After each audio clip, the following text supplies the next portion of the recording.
Hi guys, Tom Morrison here. Do you feel like you're really twisted at the hips? Do you feel like your SI joint is always being tugged on? Here's what you can start to do about that.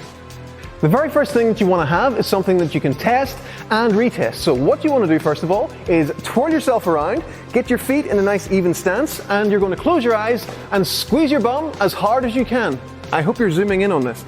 Then you're going to squeeze one cheek by itself, and then squeeze the other cheek by itself, and then squeeze them both together again. And see, does one feel like it's a lot stronger or firing more than the other one? So you could rate them. So to say the stronger side, you can give it a 10 out of 10. But if you're noticing on the other side that you're getting like a 6.4, that's something you're going to want to start to address. Now, a great movement to use is the pigeon stretch. So Jenny's going to hop herself down into the pigeon stretch.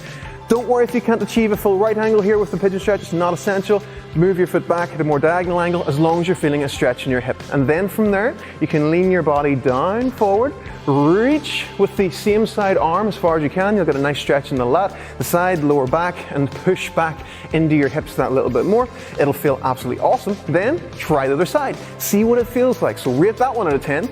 Go to the other side. What you'll probably find here is the side that felt stronger to you will possibly feel tighter on the same side when you're doing the pigeon stretch. If that is the case, spend more time on that side. So really move your body left and right.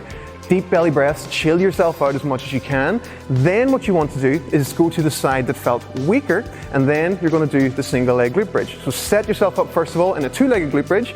Bring your hips up as high as you can, squeeze your bum, make sure your hips or your ribs are tucked down a little bit. Squeeze your bum as hard as you can, lift one leg up and make sure you're doing the glute bridges on the side that felt weaker, and go for 10 to 15 reps, nice and slow, trying to maintain the squeeze the whole time. Don't just lift your hips and squeeze at the top. You want your glute to be contracted the whole time.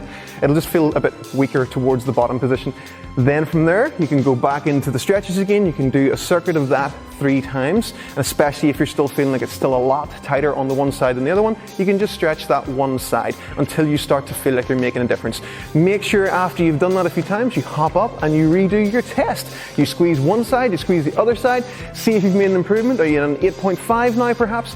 The only thing you really need to worry about is if you're down to like a 2.2. If you're down to a 2.2 on one side and a 10 on the other, it's something you're going to want to put a lot of focus into. Do it daily, do it a couple of times a day if you need to, and then over time you'll start to feel a bit less twisted and you won't need to do it as often at all. So give that a go guys and let us know what you think. These techniques are great and they will get you well on your way to feeling less twisted. You also want to be checking your hip extension, your flexion, and your internal rotation and your lateral hip movement as well. So if you want to jump all in and start looking at all of these things, head over to tommorrison.uk and check out the Simplistic Mobility Method.